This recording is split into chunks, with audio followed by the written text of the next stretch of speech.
Hello. This is Morale Bernard. Thank you for subscribing to the channel. If you've yet to subscribe, then please do so and please share. Okay, continuation of the story, Dracula.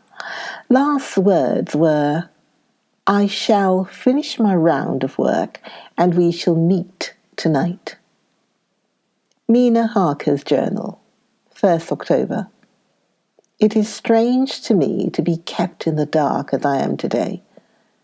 After Jonathan's full confidence for so many years, to see him manifestly avoid certain matters and those the most vital of all. This morning, I slept late after the fatigues of yesterday, and though Jonathan was late too, he was the earlier. He spoke to me before he went out, never more sweetly or tenderly, but he never mentioned a word of what happened in the visit to Count's house.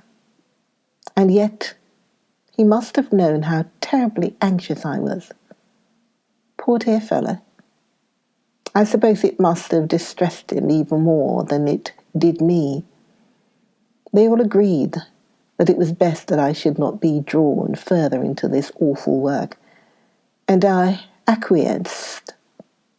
But to think that he keeps anything from me. And now I'm crying like a silly fool, when I know it comes from my husband's great love and from the good wishes of those other strong men. That has done me good. Well, someday Jonathan will tell me all, and least it should ever be that he should think for a moment that I kept anything from him. I still keep my journal as usual. Then, if he has feared of my trust, I shall show it to him, with every thought of my heart put down for his dear eyes to read.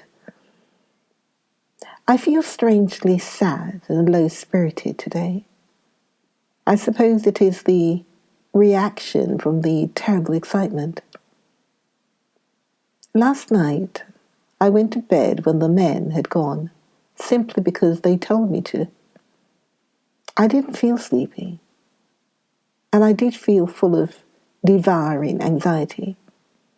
I kept thinking over everything that has been ever since Jonathan came to see me in London, and it all seemed like a horrible tragedy, with fate pressing on relentlessly to some destined end. Everything that one does seems, no matter how right it may be, to bring on the very thing which is most to be deplored. If I hadn't gone to Whitby, perhaps poor dear Lucy would be with us now. She hadn't taken to visit in the churchyard till I came. And if she hadn't come there in the daytime with me, she wouldn't have walked there in her sleep. And if she hadn't gone there at night and asleep, that monster couldn't have destroyed her as he did. Oh, why did I ever go to Whitby? There, now, crying again. I wonder what has come over me today. I must hide it from Jonathan, for if he knew that I had been crying twice in one morning, I, who never cried on my own account and whom he has never caused to shed a tear, the dear fellow would fret his heart out. I shall put a bold face on, and if I do feel weepy, you shall never see it again. I suppose it is one of the lessons that we poor women have to learn. I can't quite remember how I fell asleep last night. I remember hearing the sudden barking of the dogs and a lot of queer sounds, like praying on a very tumultuous scale, from Mr. Renfield's room, which is somewhere under this. And then there was silence over everything, silence so profound that it startled me. And I got up and looked out of the window. All was dark and silent. the black shadows thrown by the moonlight seeming full of a silent mystery of their own.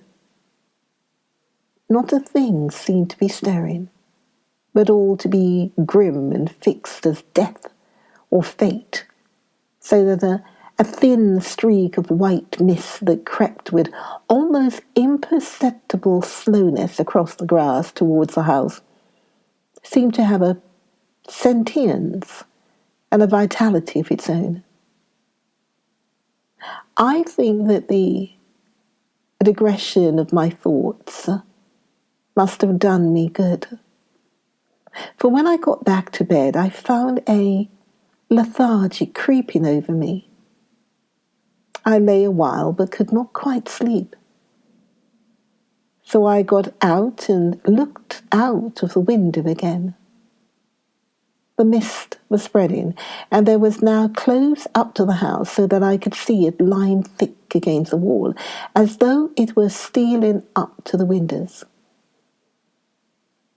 The poor man was more loud than ever, and though I could not distinguish a word he said, I could in some way recognize in his tone some passionate entreaty on his part. Then there was the sound of a struggle, and I knew that the attendants were dealing with him.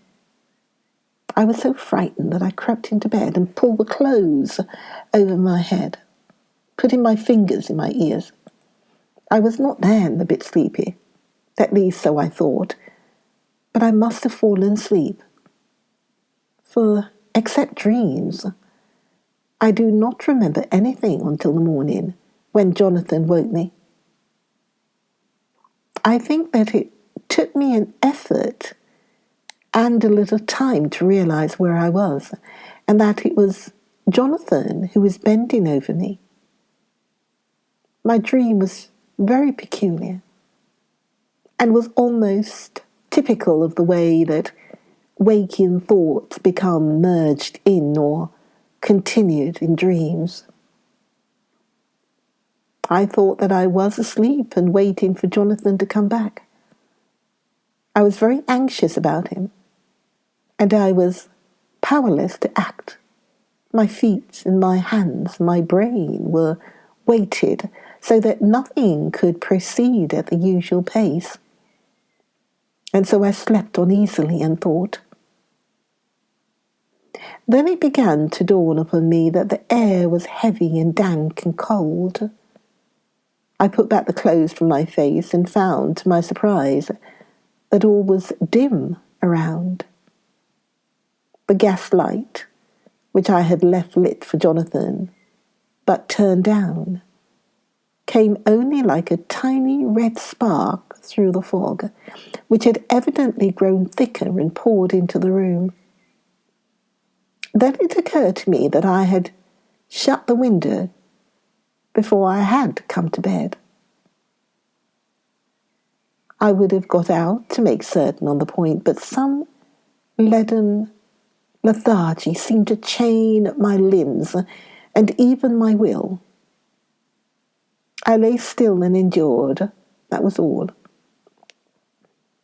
I closed my eyes but could still see through my eyelids. It is wonderful what tricks our dreams play us and how conveniently we can imagine.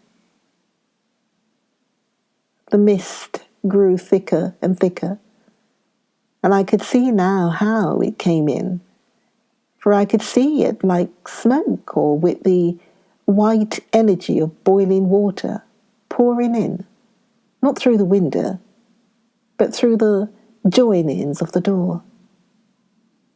It got thicker and thicker, till it seemed as if it became concentrated into a sort of pillar of cloud in the room, through the top of which I could see the light of the gas shining like a red eye.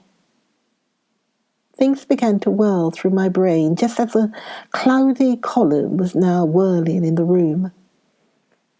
And through it all came the spiritual words, a pillar of cloud by day and of fire by night. Was it indeed some such spiritual guidance that was coming to me in my sleep? But the pillar was composed of both the day and the night guiding, for the fire was in the red eye, which at the thought got a new fascination for me, till, as I looked, the fire divided and seemed to shine on me through the fog like two red eyes, such as Lucy told me of in her momentary mental wandering when, on the cliff, the dying sunlight struck the windows of St. Mary's Church. Suddenly the horror burst upon me that it was thus that Jonathan had seen those awful women growing into reality through the whirling mist in the moonlight. And in my dream I must have fainted, for all became black darkness. The last conscious effort which imagination made was to show me a livid white face bending over me out of the mist. I must be careful of such dreams, for they would unseat one's reason if there were too much of them. I would get Dr. Van Hessling or Dr. Seward to prescribe something for me which would make me sleep, only that I fear to alarm them. Such a dream at the present time would become woven into their fears for me. Tonight, I shall strive hard to sleep naturally. If I do not, I shall tomorrow night get them to give me a dose of chloral. That cannot hurt me for once, and it will give me a good night's sleep. Last night tired me more than if I had not slept at all. 2nd October, 10 p.m. Last night I slept, but did not dream. I must have slept soundly, for I was not waked by Jonathan coming to bed. But the sleep has not refreshed me, for today I feel terribly weak and spiritless. I spent all yesterday trying to read or lying down dozing. In the afternoon, Mr. Renfield asked if he might see me. Poor man, he was very gentle. And when I came away, he kissed my hand and bade God bless me. Some way it affected me much. I'm crying when I think of him. This is a new weakness of which I must be careful. Jonathan would be miserable if he knew I had been crying. He and the others were out till dinner time, and they all came in tired. I did what I could to brighten them up, and I suppose that the effort did me good, for I forgot how tired I was. After dinner they sent me to bed, and all went off to smoke together, as they said. But I knew that they wanted to tell each other of what had occurred to each during the day. I could see from Jonathan's manner that he had something important to communicate. I was not so sleepy as I should have been. So before they went, I asked Dr. Seward to give me a little opiate of some kind, as I had not slept well the night before. He very kindly made me up a sleeping draught, which he gave to me, telling me that it would do me no harm, as it was very mild. I have taken it, and am waiting for sleep, but still keeps aloof. I hope I have not done wrong, for as sleep begins to flirt with me, a new fear comes, that I may have been foolish in thus depriving myself of the power of waking. I might want it. Here comes sleep. Good night. Jonathan Harker's Journal. 1st October evening. I found Thomas Snelling in his house at Bethnal Green. But unhappily, he was not in a condition to remember anything. The very prospect of beer, which my expected come-in had opened to him, had proved too much, and he had begun too early on his expected debauch. I learned, however, from his wife, who seemed a decent poor soul, that he was only the assistant to Smollett, who of the two mates was the responsible person. So off I drove to Walworth, and found Mr. Joseph Smollett at home, and in his shirt sleeves, taking a late tea out of a saucer. He's a decent, intelligent fellow, distinctly a good, reliable type of workman, and with a headpiece of his own. He remembered all about the incident of the boxes, and from a wonderful dog's-eared notebook which he produced from some mysterious receptacle about the seat of his trousers, and which had hieroglyphical entries in thick, half-obliterated pencil, he gave me the destinations of the boxes. There were, he said, 6 in the cartload, which he took from Carfax and left at 197 Chicksand Street, Mile End, New Town, and another 6, which he deposited at Jamaica Lane, Bermondsey. If then the Count meant to scatter these ghastly refuse off his over London, these places were chosen as the first of delivery, so that later he might distribute more fully. The systematic manner in which this was done made me think that he could not mean to confine himself to 2 sides of London. He was now fixed on the far east of the northern shore, on the east of the southern shore, and on the south.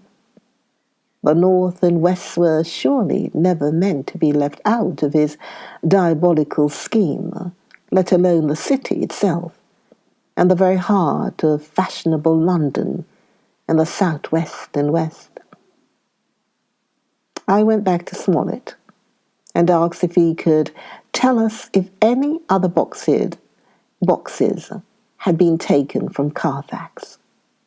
He replied, "Well, Governor, you've treated me very handsome.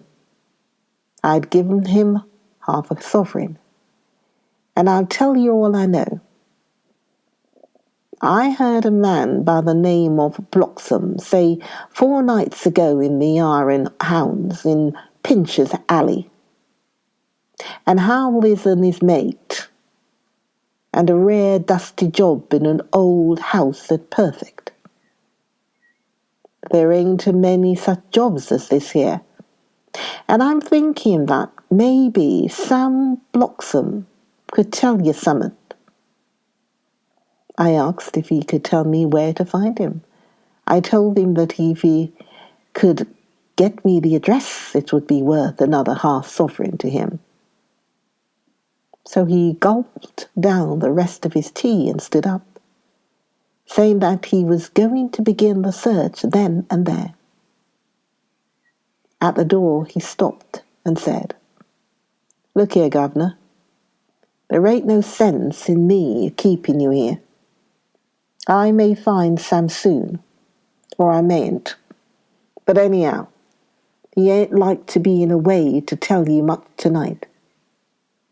Sam is a rare one when he starts on the booze. If you can give me an envelope with a stamp on it and put your address on it, I'll find out where Sam is to be found and post it to you tonight. But you'd better be up after soon in the morning, or maybe you won't catch him, for Sam gets off main early. Never mind the booze the night afore." This was all practical. So one of the children went off with a penny to buy an envelope and a sheet of paper, and to keep the change. When she came back, I addressed the envelope and stamped it. And when Smollett had again faithfully promised to post the address when found, I took my way to home. We're on the track anyhow. I'm tired tonight and want sleep.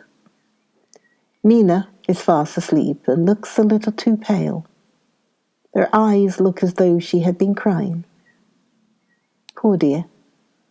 I've no doubt it frets her to be kept in the dark, and it may make her doubly anxious about me and the others. But it is best as it is. It is better to be disappointed and worried in such a way now than to have her nerve broken.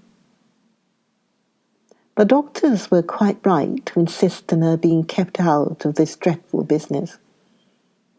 I must be firm, for on me this particular burden of silence must rest. I shall not ever enter on the subject with her under any circumstances. Indeed, it may not be a hard task after all, for she herself has become reticent on the subject, and has not spoken of the Count or his doings ever since we told her of our decision. 2nd October, evening. A long and trying and exciting day. By the first post I got my directed envelope with a dirty scrap of paper enclosed, on which was written with a carpenter's pencil in a sprawling hand, Sam Bloxham, Correns, 4, Poacher's Court, Bartle Street, Walworth. Arcs 4, the Depeat. I got the letter in bed and rose without waking Mina. She looked heavy and sleepy and pale, and far from well. I determined not to wake her, but that, when I should return from this new search, I would arrange for her going back to Exeter. I think she would be happier in our own home, with her daily tasks to interest her, than in being here amongst us and in ignorance. I only saw Dr. Seward for a moment and told him where I was off to, promising to come back and tell the rest so soon as I should have found out anything. I drove to Walworth and found, with some difficulty, Potter's Court. Mr. Smollett's spelling misled me, as I asked for Potter's Court instead of Potter's Court. However, when I had found the court, I had no difficulty in discovering Corcoran's lodging house. When I asked the man who came to the door for the dispatch, he shook his head and said, I dunno him. There ain't no such a person here. I never heard of him in all my blooming days. Don't believe there ain't nobody of that kind living here or anywheres. I took out Smollett's letter, and as I read it, it seemed to me that the lesson of the spelling of the name of the court might guide me. What are you? I asked. I'm the deputy, he answered. I saw at once that I was on the right track. Phonetic spelling had again misled me. A half-crown tip put the deputy's knowledge at my disposal, and I learned that Mr. Bloxham, who had slept off the remains of his beer on the previous night at Corcoran's, had left for his work at Poplar at 5 o'clock that morning. He could not tell me where the place of work was situated, but he had a vague idea that it was some kind of a new-fangled warehouse, and with this slender clue I had to start for Poplar. It was 12 o'clock before I got any satisfactory hint of such a building, and this I got at a coffee shop where some workmen were having their dinner. One of these suggested that there was being erected across Angel Street a new cold storage building, and as this suited the condition of a new-fangled warehouse. I at once drove to it. An interview with a surly gatekeeper and a surlier foreman, both of whom were appeased with the coin of the realm, put me on the track or blocked them. He was sent for on my suggesting that I was willing to pay his day's wages to his foreman for the privilege of asking him a few questions on a private matter. He was a smart enough fellow, though rough of speech and bearing.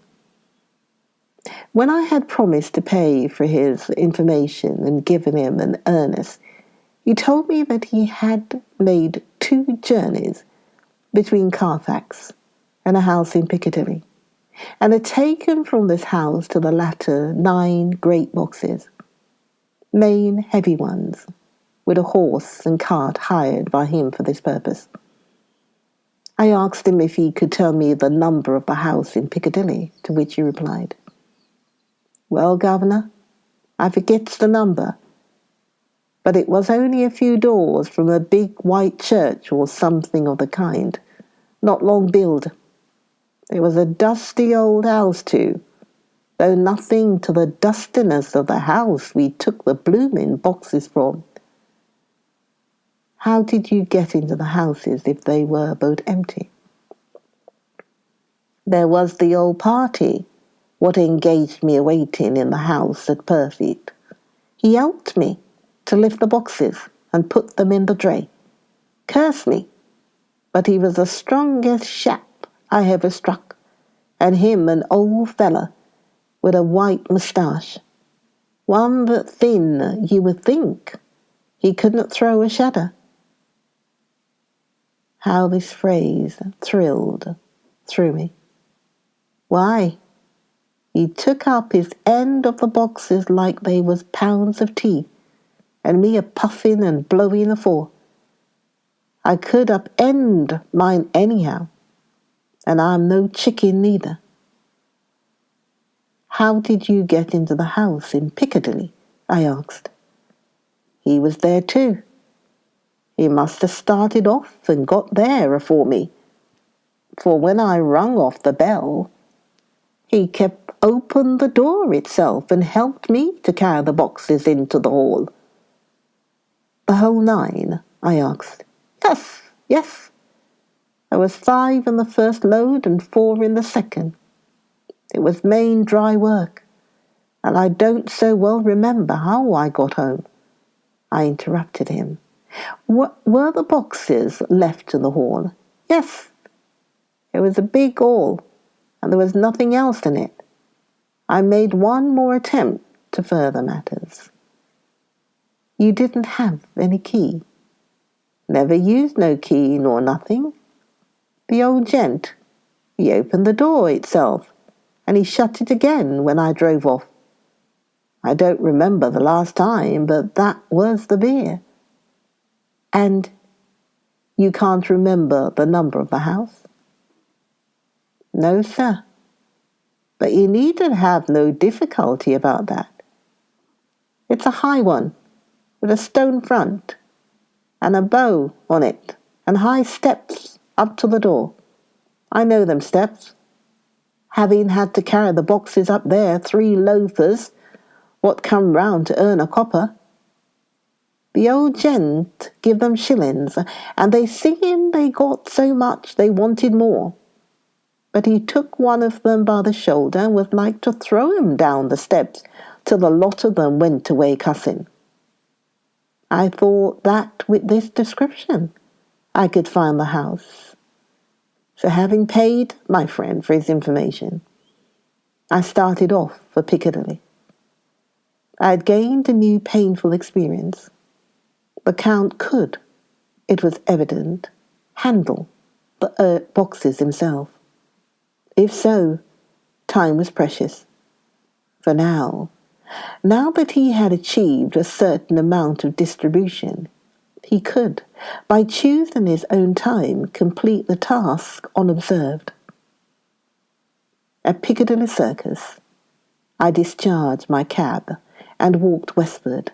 Beyond the junior constitutional, I came across the house described and was satisfied that this was the next of the lairs arranged by Dracula. Join me. Do join me. Join me for the next episode of the story of Dracula. Look forward to seeing you there. The next episode, the next video. See you in the next video of Dracula.